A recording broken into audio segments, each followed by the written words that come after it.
Some of Liberia's early leaders were portrayed with light skin in order to support a false narrative.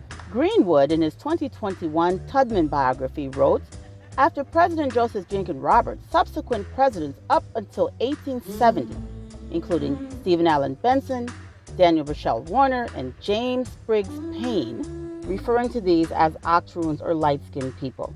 The problem is, Stephen Allen Benson, although portrayed this way in the textbook, was actually very, very black. He was, in fact, of completely unmixed African heritage.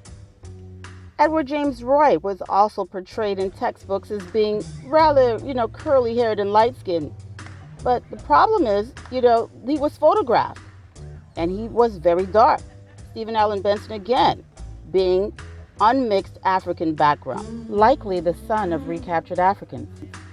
The African Repository and Colonial Journal in 1863 wrote, Mr. Warner is of unmixed African blood, born in Baltimore, April 19, 1815, reached Monrovia, May 24, 1822. The Evangelical Repository in 1868 writes the following about President Warner. Mr. Warner, they said, is of unmixed African blood.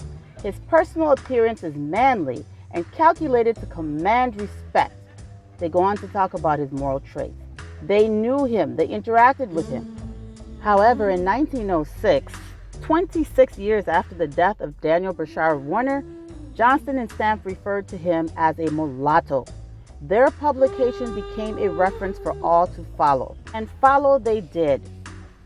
In 1971, Wilson wrote, Benson bowed out gracefully to a Republican colleague, Daniel Bashar Warner, another mulatto, implying that both Warner and Benson were mulattoes. The question is why?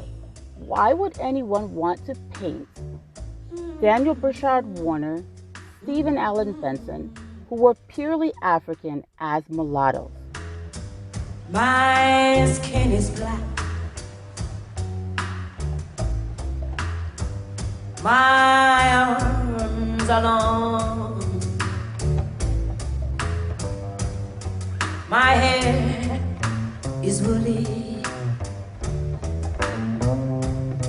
My back is strong. Strong enough to take the pain.